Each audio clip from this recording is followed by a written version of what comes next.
Okay, just so you know, on Tuesday morning, 105.3 The Fan, Sean and RJ, they spied on Philadelphia radio to see what they were saying after the Eagles lost to the Chargers, and it went totally haywire. I mean, they're just freaking out in Philly. So I want to record this, and so you're going to hear stuff, but you're not going to see anything. So you're on commercial break right now. Their filet mignons are some of the most tender I've ever had. And the variety means you can personalize every gift. Plus, orders placed by 6 p.m. Eastern ship same day. And everything is backed by their 100% guarantee. It's holiday gifting made simple. Save big on gourmet gifts and more holiday favorites with Omaha Steaks. Visit omahasteaks.com for 50% off site-wide during their Sizzle All the Way sale. And for an extra $35 off, use promo code T-Bone at checkout. Terms apply. See site for details. That's omahasteaks.com, code T-Bone. You're tuned into Auto Intelligence, live from Auto Trader, where data, tools, and your preferences sync to make your car shopping smooth. They're searching inventory. Oh, yeah. They find what you need. They're gonna find You it. can make a budget for your wallet to help you succeed. Pricing's precise and true. So true. It's smarter car shopping. Ooh. Just for you. Oh, it's just for you. Find your next ride at autotrader.com. Powered by Auto Intelligence. You know how in football, timing is everything? You miss your window by a second and the play's already gone. The holidays are the same way.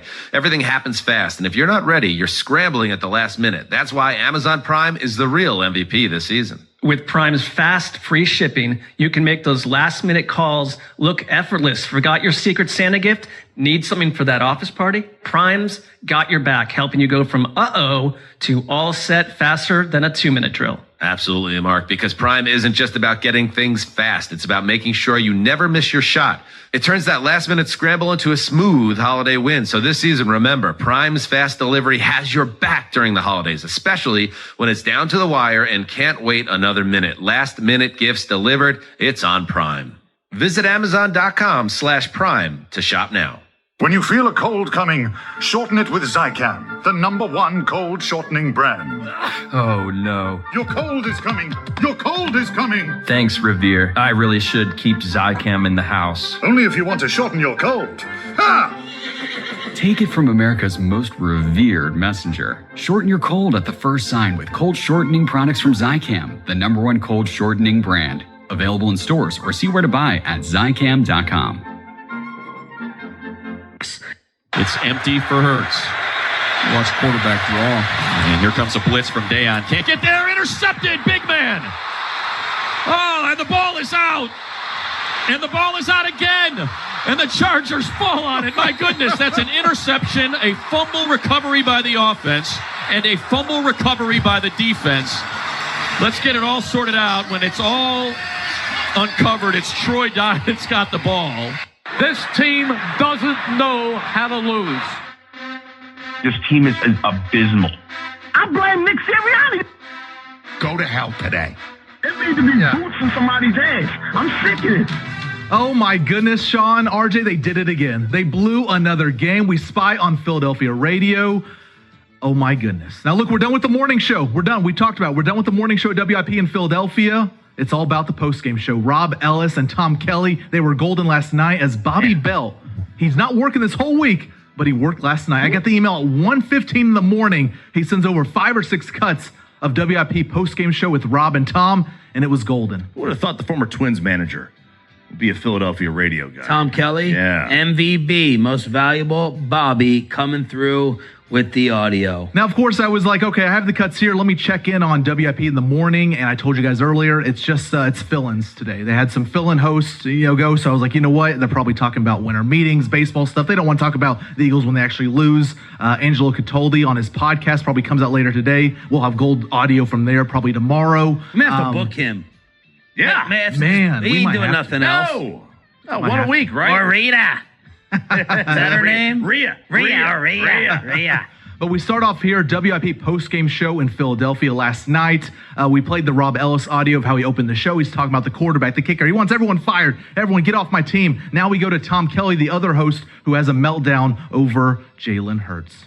My immediate reaction is, can we stop lying to ourselves now? Can we stop lying to ourselves and realize that the quarterback is the problem with this offense? Okay, I don't want to hear about Kevin Patullo tonight. I don't want to hear about the offensive line. The pass protection was fine. The play calling was fine. The quarterback has been the problem for the last 5 weeks. And I am tired of hearing the excuses. I'm tired of hearing about, oh, he plays the best and biggest games. Oh, he won a Super Bowl last year. I don't care about that right now. I care about this season. And the bottom line is, the quarterback is sucked for the last 5 games, and you cannot win in spite of your quarterback. And this is the thing. Like, people get, oh, why aren't you throwing the ball across the middle? Why aren't you running different routes? Well, maybe we have our answer now. And I am just so tired of these blinders that people have put on for the last 5 weeks. And it's not to excuse A.J. Brown. A.J. Brown sucked tonight, too. I mean, the drop passes were ridiculous. But the Kevin Patullo stuff and the play calling and everybody trying to find every other reason for why this offense isn't working. The quarterback stinks right now. Yep. I don't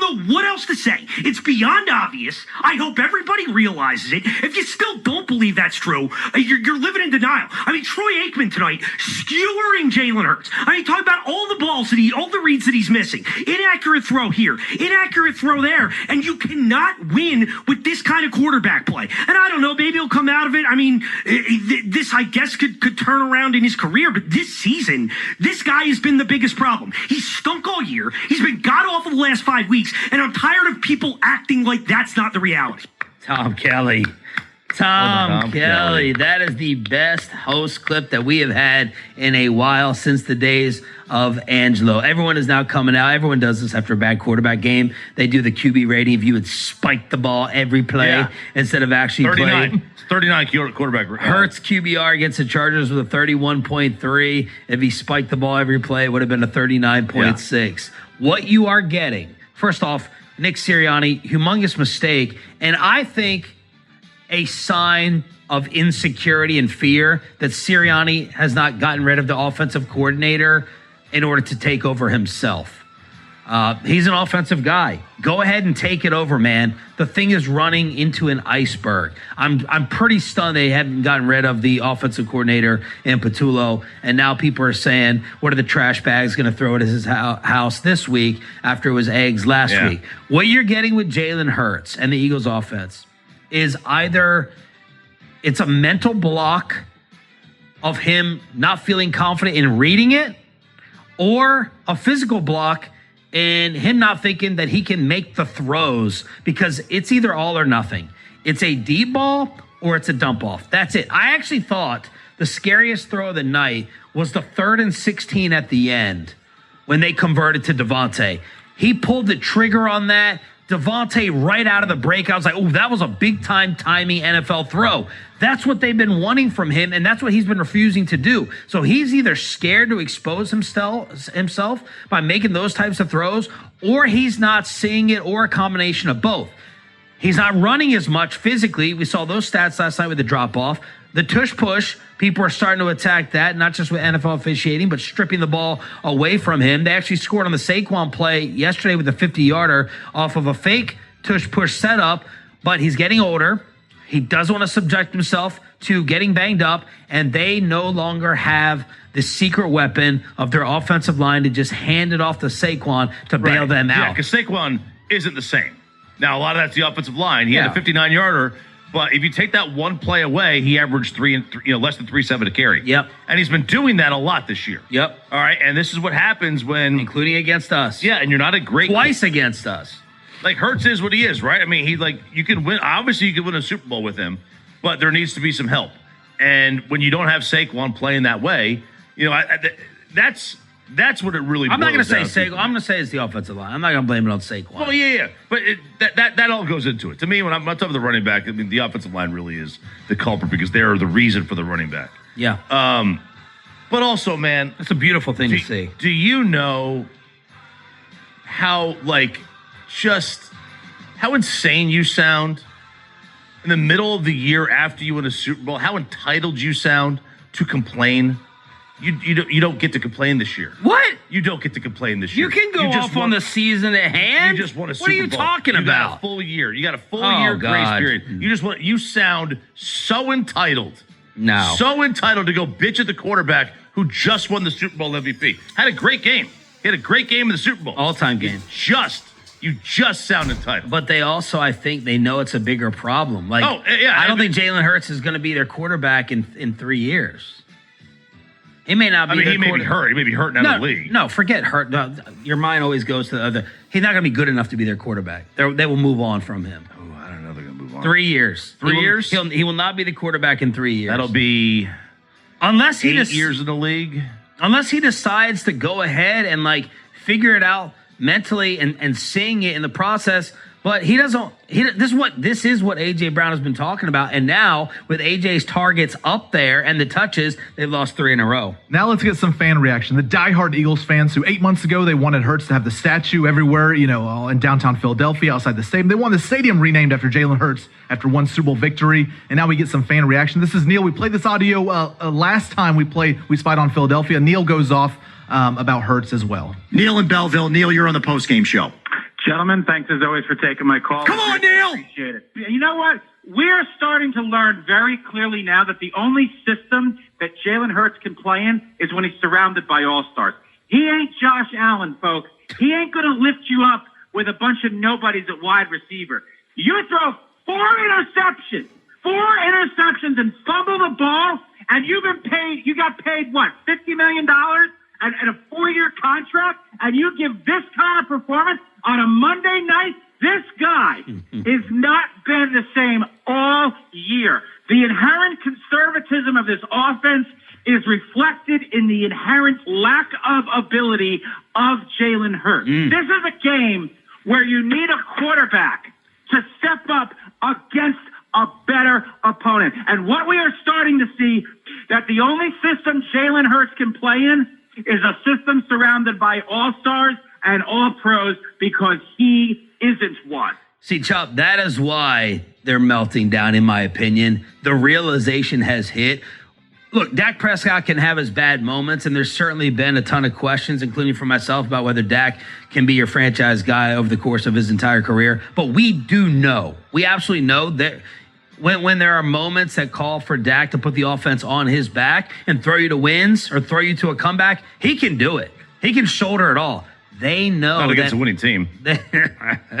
They know that all the circumstances have to be absolutely. Oh, that's the way they're designed. Yeah, there's perfect. no doubt. Like, Dak's a much better player than Jalen.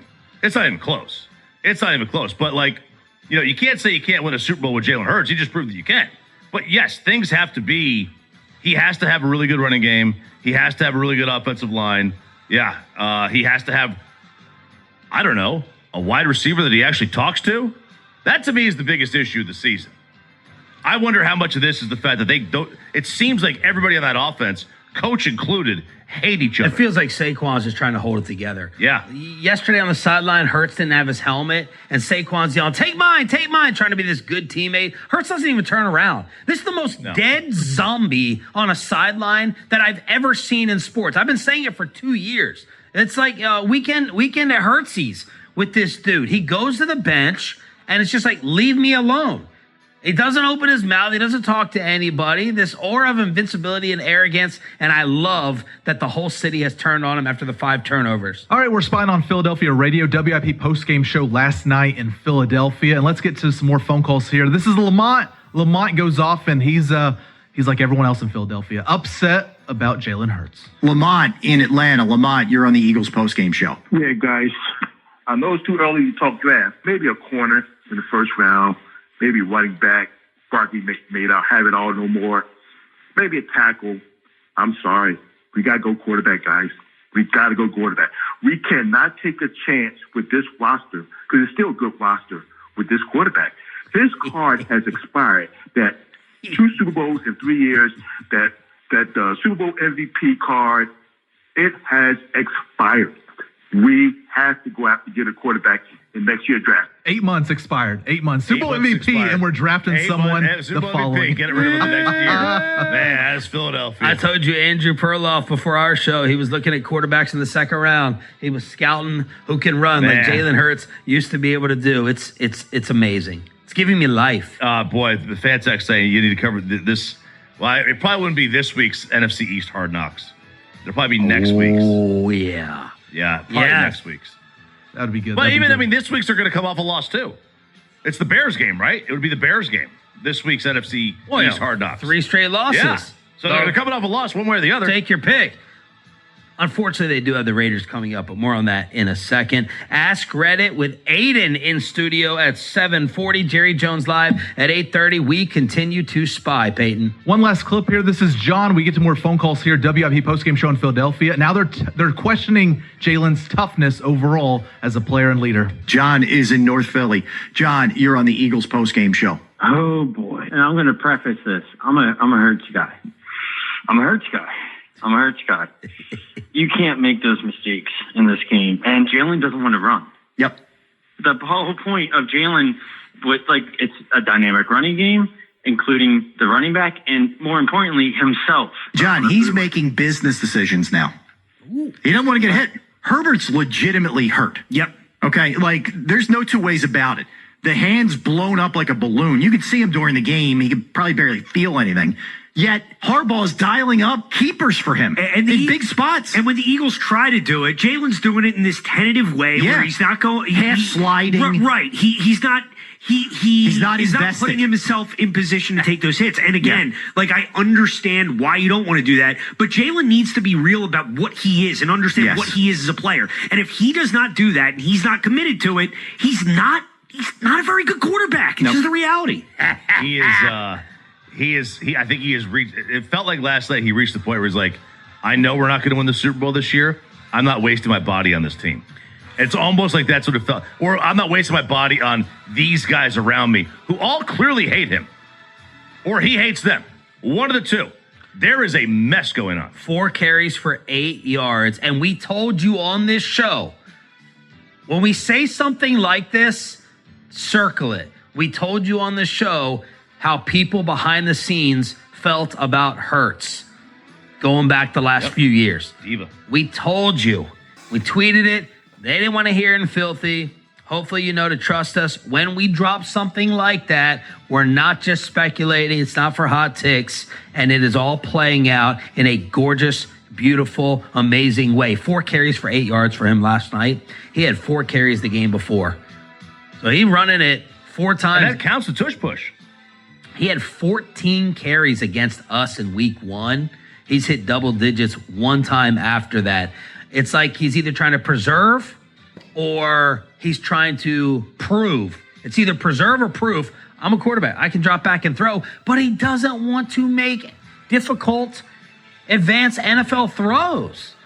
But A.J. Brown could have stopped all of what we just heard right there at the spying. He dropped. How much you blaming A.J. for the ball off his hands that Aikman said had to be caught? It was a little bit high. The interception, you mean? The interception. And then the touchdown dime that Hurts through may have prevented all this and given them the win and the NFC East. Well, I mean, look, yes, the touchdown catch is going to go down as like that should have been a catch. The one over the middle, how much of that was like it was alligator arming it, didn't want to get popped. Still should have caught it. Still should have caught the interception, but that's not nearly as unforgivable as the touchdown drop. Bobby Belt, you did a service to the community, yes, sir. And Pepe, nice job putting it together. That was everything. That's what we used to get. It took us a while. It took us a while to adjust. We relied on, the number 6 market in the country having good, entertaining, fiery sports talk. Instead, they're bailing on the coverage and talking about winter meetings with the Philadelphia Phillies. But we found the post-game show here on Spying on the Enemy, commercial free with the Expressway here on Sean and RJ 105.3 The Fan. By the way, I got the odds for the NFC East. This was before yesterday, though. The Eagles were minus 2,500 to win the division. 1-25. The Cowboys 10-1. So That's not great. I got to give the adjusted odds this morning. Around the rest of the NFL, New England minus 550 to win the East, Buffalo plus 375. AFC North. Some value there. It's only 2 games. They're playing one together. Okay, that's enough. Check out the tiebreakers, but might be some value there. AFC North favorite is Pittsburgh at 5-8. Baltimore's 8-5. Harbaugh yesterday said the catch. Okay. Philly, the Eagles, and their fans are in full meltdown mode. This is so funny. I laughed all day yesterday. And I said, I got to have this on tape. So I'm going to put it on YouTube, and then you'll be able to access it if you should like to. We'll call it the Meltdown in Philly. Have a good day, Cowboys fans.